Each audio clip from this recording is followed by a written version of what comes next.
வணக்கம். டிஎன்பிஎஸ்சி தேர்வுகளுக்கு தயாராயிட்டு இருக்கீங்களா? அப்போ கடந்த ஒரு வருஷத்துல இந்தியா அறிவியல் மற்றும் தொழில்நுட்பத்துல செஞ்ச சாதனைகளை பத்தி நீங்க கண்டிப்பா தெரிஞ்சுக்கணும். வாங்க, அந்த முக்கியமான மைல்கற்களை பத்தி இந்த விளக்க காட்சியில நாம ஒன்னொன்னா பார்க்கலாம்.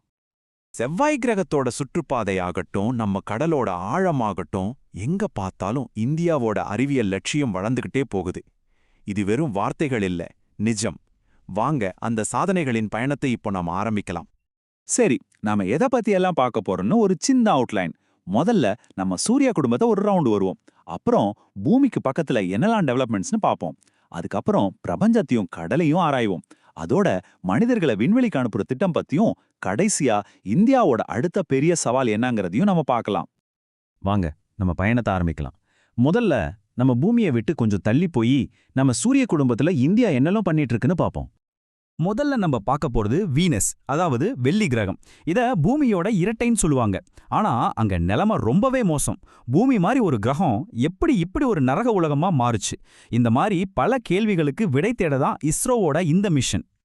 இங்க பாருங்க, இந்த டைம் லைன்ல ஒரு விஷயம் ரொம்ப ஆச்சரியமா இருக்கும். மார்ச் 2028ல லான்ச் பண்ணினா ஜூலை மாசம் தான் போய் சேரும். இதுலேருந்து என்ன தெரியுது? கிரகங்களுக்கு இடையான பயணம்னா சும்மா இல்ல. ஒவ்வொரு நொடியும் வருஷக்கணக்கில் பிளான் பண்ணணும். அவ்வளவு துல்லியம் தேவைப்படுது. வீனஸ்லேருந்து இப்போ செவ்வாய் கிரகத்துக்கு போகலாம். ஒரு காலத்துல செவ்வாய் கிரகம் நம்ம பூமி மாதிரி இருந்திருக்கலாம்னு சொல்றாங்க. ஆனா இப்போ ஒரு வறண்ட குளிரான கிரகமா இருக்கு. ஏன் இப்படி ஆச்சு? அதுக்கு காரணம் அதோட வளிமண்டலம் காணாம போனதுதான். அங்க இருக்கிற களிமண் தாதுக்கள் எல்லாம் கார்பன் டை ஆக்சைடையும் உறிஞ்சிக்கிட்டதால கிரகம் மெல்ல மெல்ல குளிர்ச்சி ஆயிடுச்சு. சரி, இப்போ நம்ம நட்சத்திரமான சூரியனை பத்தி பார்க்கலாம். ஆதித்யா L1. இது இந்தியாவோட முதல் சோலார் அப்சர்வேட்டரி. இதோட ஸ்பெஷாலிட்டி என்னன்னா, இது L1ங்கிற ஒரு பாயிண்ட்ல இருக்கு. அங்கிருந்து பார்த்தா சூரியனை 24/7 எந்த மறைவும் இல்லாம, அதாவது கிரகணம் மாதிரி எந்த டிஸ்டர்பன்ஸும் இல்லாம பார்க்க முடியும். சூரிய புயல்கள் பத்தி எல்லாம் நமக்கு முன்னாடியே எச்சரிக்கை கொடுக்கிற ஒரு காவலாளி மாதிரி இது செயல்படுது. இவ்ளோ தூரம் கிரகங்களுக்கு போறதுக்கு முதல்ல நம்ம வீட்டுக்கு பக்கத்துல, அதாவது பூமிக்கு அருகில நம்ம வசதிகளை வலுப்படுத்திக்கணும் இல்லையா? அதனால இப்போ பூமிக்கு அருகில நம்ம திறனை எப்படி வளர்த்துக்கிறோம்னு பார்க்கலாம். இவ்ளோ பெரிய மிஷன்ஸ் பண்ணணும்னா நமக்கு நிறைய ராக்கெட் லான்ச் பண்ண வேண்டியிருக்கும். அதனால தான் ஸ்ரீஹரிகோட்டாவில் 3ஆவதா ஒரு லான்ச் பேட் கட்டிட்டு இருக்காங்க. இதனால என்ன நன்மை? 1, நிறைய ராக்கெட் ஏவலாம்.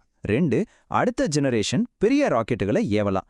3, ஒரு லான்ச் பேட்ல பிரச்சனைனா கூட இன்னொரு லான்ச் பேட் ரெடியா இருக்கும். ஸோ இது ஒரு பேக்கப் மாதிரி. இது ஒரு ரொம்ப முக்கியமான விஷயம். முதல் முறையா இந்தியா ஒரு கமர்ஷியல் சேட்டலைட்டை லான்ச் பண்ண ஸ்பேஸ் எக்ஸ் கூட கை கோர்த்திருக்கு. அந்த சேட்டலைட் பேரு GSAT-N2. இது இந்தியா குளோபல் ஸ்பேஸ் மார்க்கெட்ல எவ்ளோ பெரிய பிளேயரா வளர்ந்துக்கிருக்குன்னு காட்டுது. இது மூலமா நம்ம வடகிழக்கு மாநிலங்களுக்கு இன்டர்நெட் கனெக்டிவிட்டி இன்னும் பெட்டர் ஆகும். இப்போ ஒரு மாபெரும் சாதனை பத்தி பார்க்க போறோம். ஸ்பேடெக்ஸ் மிஷன். இதோட வெற்றியால விண்வெளியில 2 ஸ்பேஸ் கிராஃப்டா ஒன்னா இணைக்கிற டெக்னாலஜில இந்தியா மாஸ்டர் ஆயிருக்கு. உலகத்திலே இது செஞ்ச 4வது நாடு நாம தான். அமெரிக்கா, ரஷ்யா, சீனா இவங்களுக்கு பிறகு இப்ப இந்தியாவும் இந்த எலைட் கிளப்ல சேர்ந்திருக்கு. சரி, இந்த டாக்கிங் டெக்னாலஜி எதுக்கு இவ்ளோ முக்கியம்? ஏன்னா நாளைக்கு நம்மளே ஒரு ஸ்பேஸ் ஸ்டேஷன், அதாவது பாரதிய அந்தரிக்ஷா நிலையம் கட்டோம்னா இந்த டெக்னாலஜி தான் அதுக்கு அடிப்படை.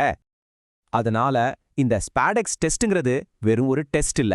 இது நம்மளோட எதிர்கால ஸ்பேஸ் ஸ்டேஷனுக்கான முதல் அடிக்கல். மனிதர்கள் விண்வெளியில ரொம்ப நாள் தங்குறதுக்கான ஒரு பெரிய படி இது.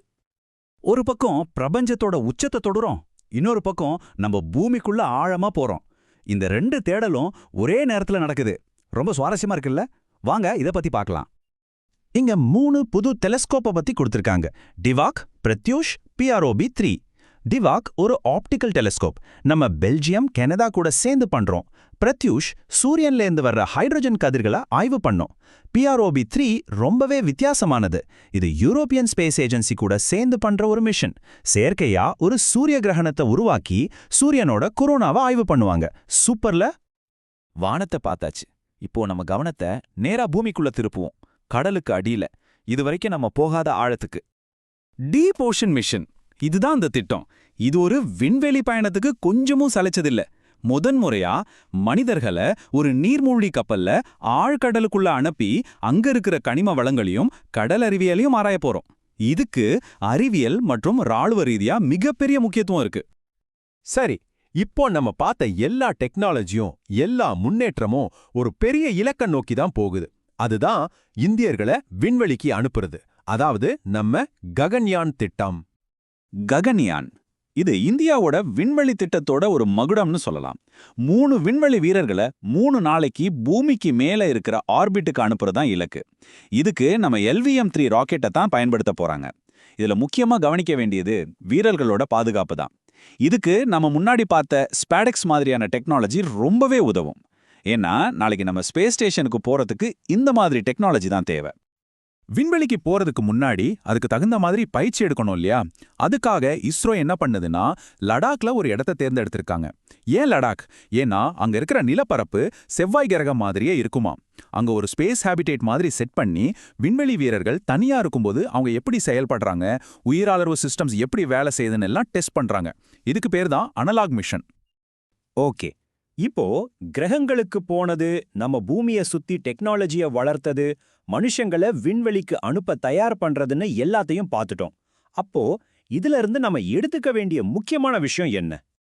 முக்கியமான விஷயம் என்னன்னா, ஏதோ ஒரு மிஷன்ல மட்டும் நம்ம ஜெயிக்கல. ஒரே வருஷத்துல விண்வெளி ஆய்வுல இருந்து ஆழ்கடல் ஆய்வு வரைக்கும் பலவிதமான துறைகள்ல நம்ம அடிப்படை திறமைகளை ரொம்பவே வலுவா நிரூபிச்சிருக்கோம். இதுதான் இங்க ஹைலைட்.